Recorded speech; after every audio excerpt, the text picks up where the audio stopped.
Би амар гүнзгийтэй. Тэгээд яаж амин ингээд бичлэг хийхгүй байгаа гэхээр би амар гонхтой. Тэгтээ ягаад бичлэг хийхгүй байгааг нь би одоо тайлбарч өгье. Ягаад вэ гэвэл өвөн ингээд чами ингээд гуруулаа ээжсэн. Дөрүүлээ ч юм уу гуруулаач ээжсэн. Тэгээд ийштэй аавнаас бэжсэн нэг 20,000-ыг 12 онд нэг аавч гисэн бэжсэн. Тэгээд чами одоо бичлэг хийхээ болсон.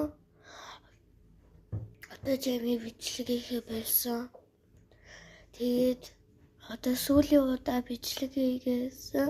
Тэгээд яагаад аав нь ингээд одоо ингээд аав нь байгаа мөрлөө байхгүй. Яагаад вэ гэвэл ингээд хорлох болсон аав нь. Тэгээд ингээд аав нь ингээд нас барцсан. Тэгээд чами ээж тэгээд чами хоёр л үлдсэн. Тэгээд чами ээжигээ 100 нас хүртэл амьдруулж чадна гэсэн, өөрөө ч гэсэн 100 нас хүртэл амьдрна гэсэн. Тэгээд би үргэлж дотроо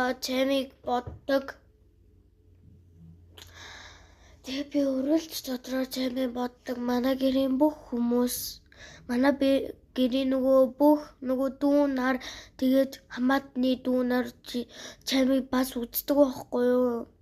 Манай хамаатын 2 дүү, манай нөгөө хамаатны 1 дүү, тэгээ манай нөгөө хамаатны нэг найз. Тэгтээ тэр надад жацуу.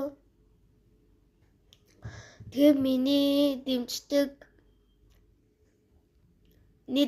дэмждэг чамиг манай 5 хамаатны хүмүүс үздэг. Тэгээ бас миний нөгөө хамаатны нөгөө агаагийн Тэгэхгүй найзын дахиад нэг хамаатны эгчтэй байхгүй юу? Тэр эгчин ч гэсэн үздэг. Чами намайг үзчихээ бол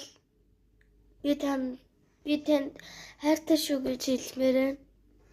Би үргэлж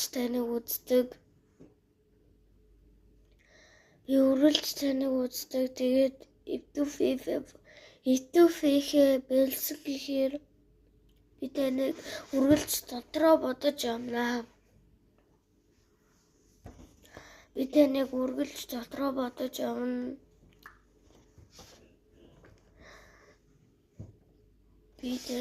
Би чамайг хайртай шүү.